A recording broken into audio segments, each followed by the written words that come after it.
Hey guys! So I've been under the weather for the past week and really lacking in energy and unable to excuse me, do some of the bigger, more intense organizational projects that I had planned.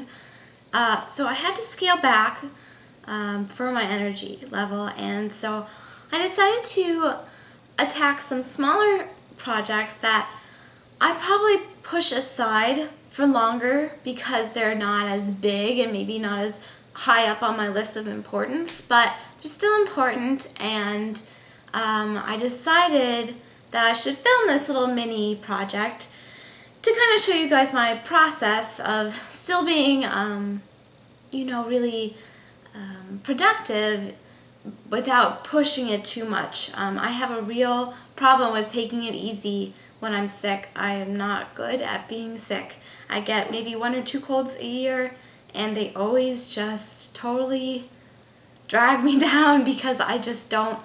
I'm used to being up, running around all the time and having no energy, and being forced to, be more sedentary is really, really hard for me. So finding smaller projects like this that I can focus on and kind of give me something to accomplish without too much effort expended is a great thing. It's also a great thing to do when maybe you don't have a lot of time and you want to do a small project, or if you're the opposite of the kind of person like me and you need a lot of help and motivation to tackle bigger projects. Starting with smaller scale projects can really get you started on an organizational path.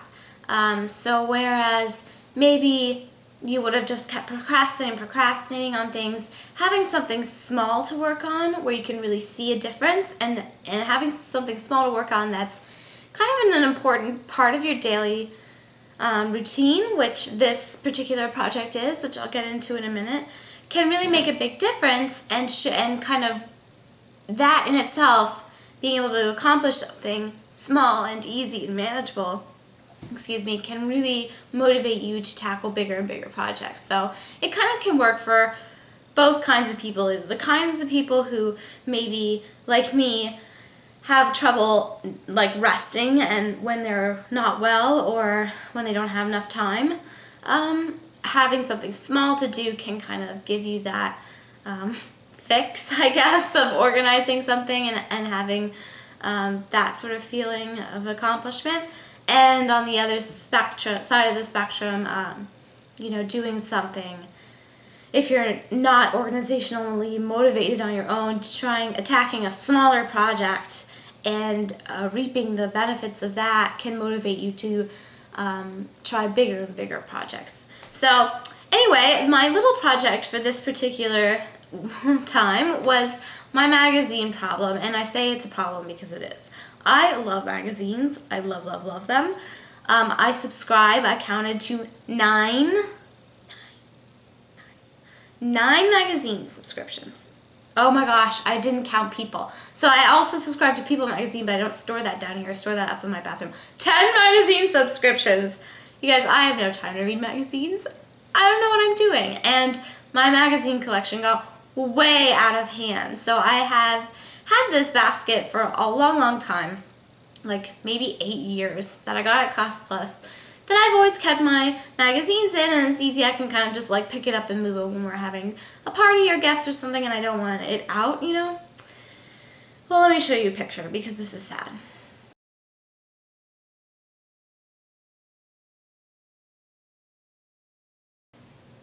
Yes, I know it's sad. It's sad. Do you see how overflow it is? I have magazines dating back to like June of last year because I have no time to read them.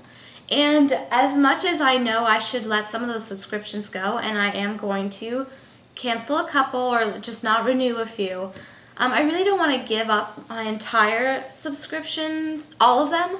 So what I'm going to do is to kind of revamp that area, make it neater, make it more accessible, and then really try to commit to working through some magazines. Like, instead of watching sometimes when I eat breakfast, I'll watch YouTube videos in my subscription box, and that's like my time to watch those things because I'm busy all day long except for when I'm eating, so I like to multitask, right? Well, I used to read magazines during breakfast instead of watching YouTube, so maybe I can do that now instead, and just save like YouTube subscription watching for like snack time or something, and just watch less YouTube in general, I guess. So, I mean, there are different ways I can do that, but working through this project really kind of is helpful to kind of working through my time management at the same time. So I'm going to go in and kind of show you what I did and the finished product, which I'm really, really pleased with, and then I'll come back and talk to you a bit about how it benefited me in more ways than just being neat and organized. So here we go. So again, I'm just going to apologize for my voice. I'm a bit under the weather still, but like I mentioned before, I really wanted to do some projects even though I'm not feeling up to speed. So I tackled some projects that are a bit smaller that I've been kind of putting off for a really long time.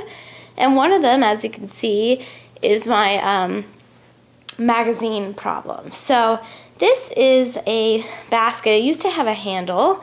It broke off. I got it from Cost Plus probably about 8 years ago.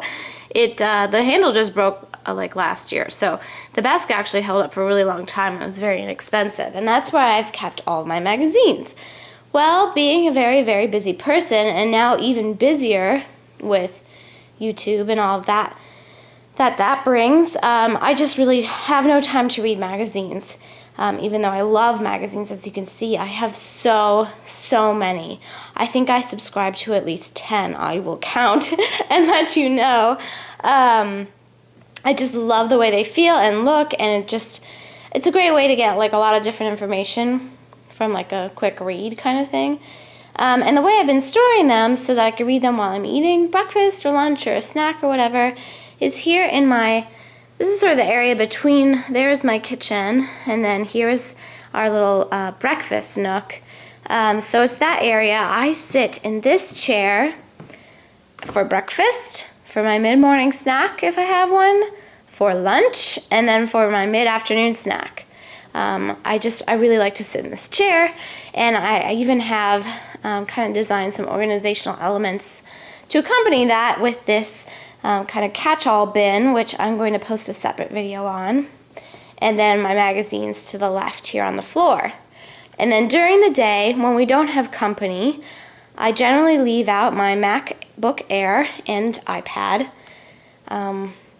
whatever tone-it-up version I'm working on at the moment. Right now it's the Beach Babe edition, my phone, and then my Filofax with my daily to-dos and everything in that. So that stuff usually stays out, like I said, unless we're having company, that sort of thing. And that works for me. All of those components up there on the ledge fit very nicely into my catch-all bin. So it would look really nice and neat were it not for this catastrophe. So what I've decided is that I need to attack my magazine problem with a new receptacle to hold them in, because that one is clearly worked very hard and can be retired, and B, a more organizational system. So I went ahead and I purchased these 2 magazine baskets. These I got at Target. They were $12.99 each. They're from the Home Collection. They're called Magazine Basket with Liner. And they're made from paper rope, and they're lined in this really nice kind of florally patterned fabric that not only like really perfectly matches my kitchen, but also helps to keep, like, sometimes crumbs or things will fall just into baskets that you have on the floor. That's just the nature of things.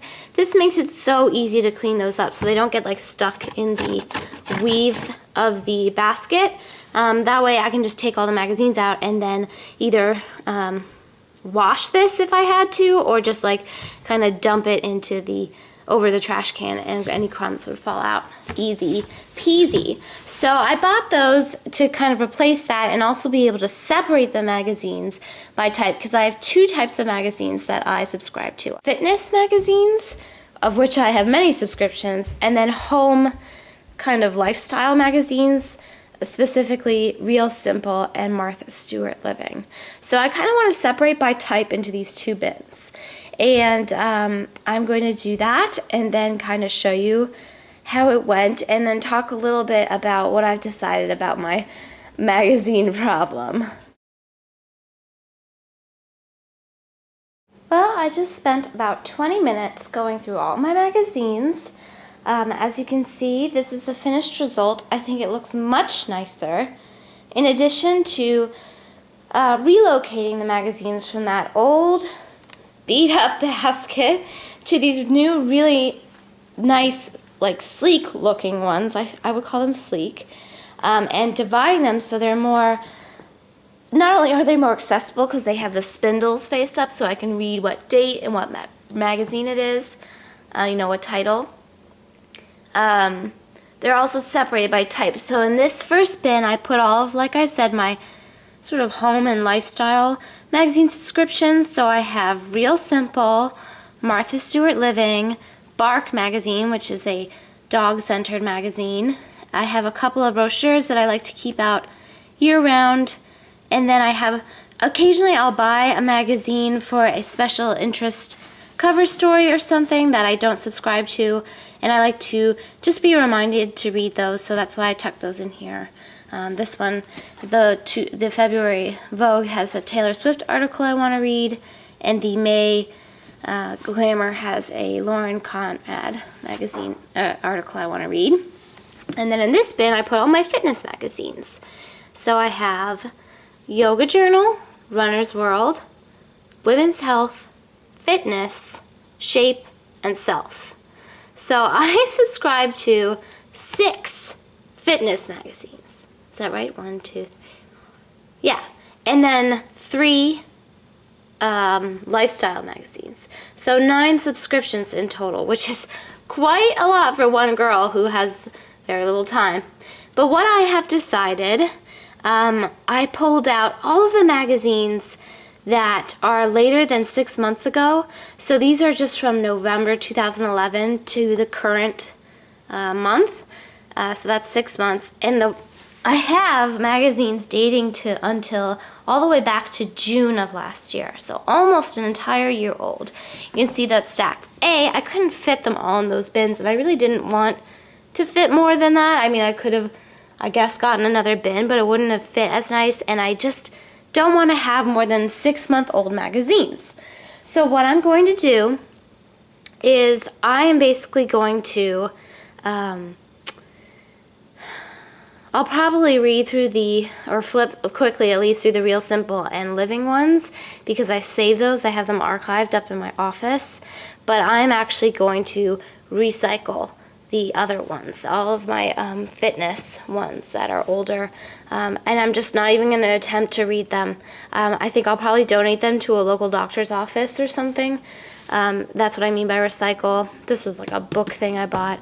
That way they're out of my life. I don't have to think about them. I don't have to worry about reading them and being so bogged down by so many subscriptions. So I'm letting go a little bit in that manner, first of all. And second of all, I've decided to give myself another month or two, see if I start catching up on magazines, and if I don't, then I'm going to start to let my subscriptions go and not renew them. So that's another sort of a time management technique, is to really consider realistically what kind of time you have to read magazines. If you're like me and have a lot of subscriptions but very little time, it doesn't make much sense. But if I can keep this so it doesn't get fuller than this, if I can keep up at a pace where these remain full or less full than this, but no overflow, then I think I can keep my subscriptions.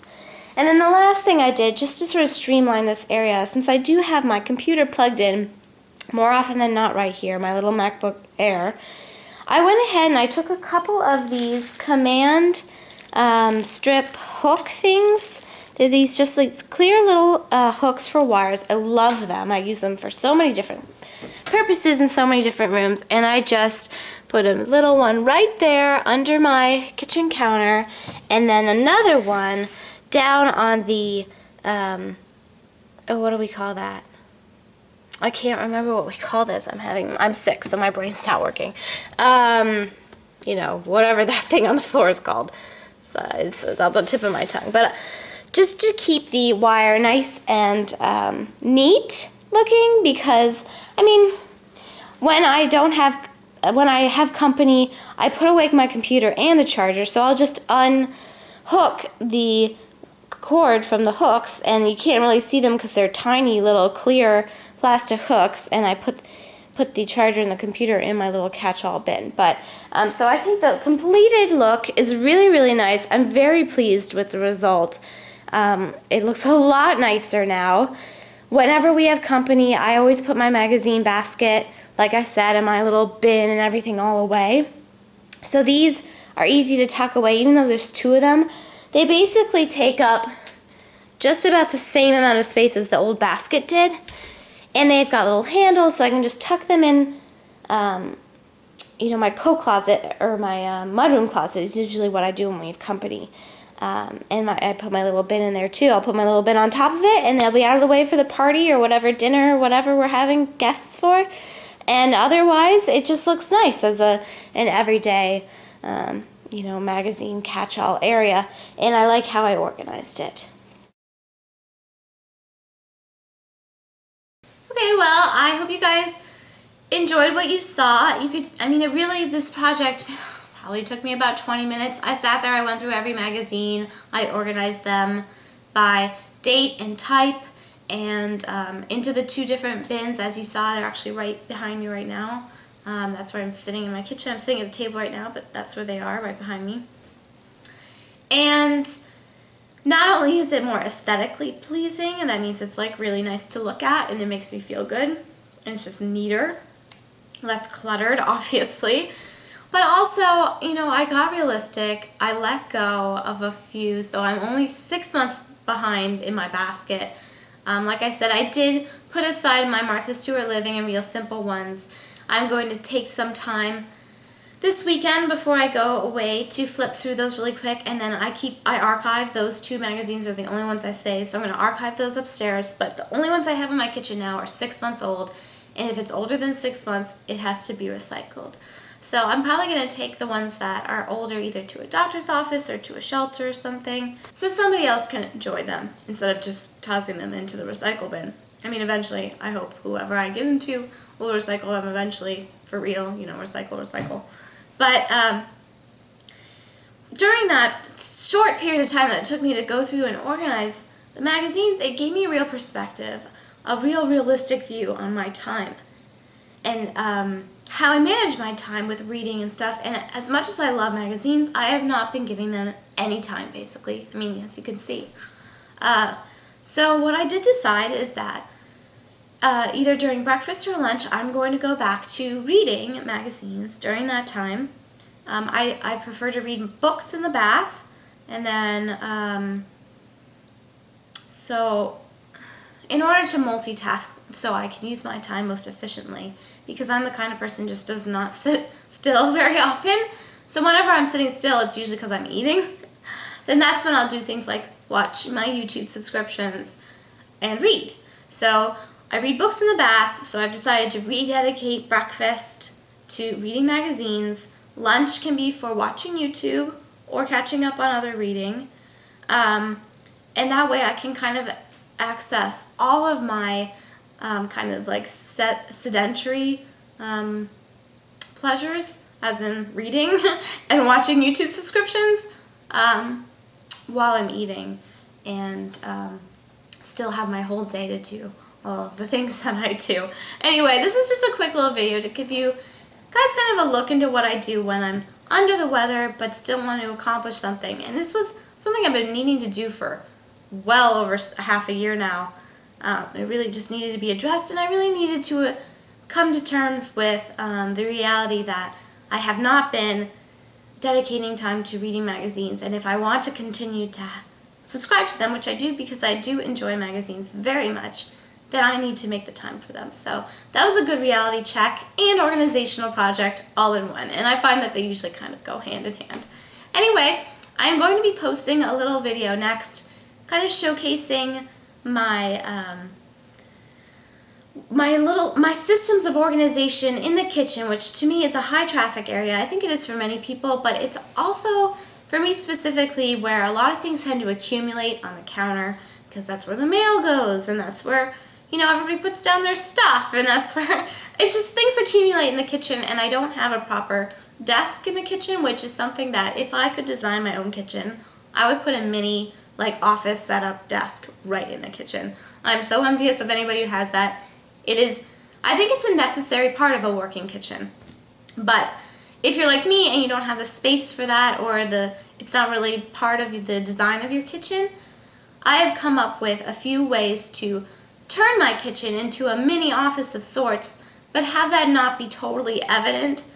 Especially when I have guests come over, I have ways of organizing my mini kitchen office of sorts that are easily tucked away and put away when I don't want them to be visible, so in special circumstances when we're having company or something. So I'm going to post that video next, give you guys a little look at how I organize my non-cooking parts of my kitchen, and I'll hopefully be back soon with an update video, which I think I am due for. So that shall be coming up shortly after the next one, and I will see you guys real soon.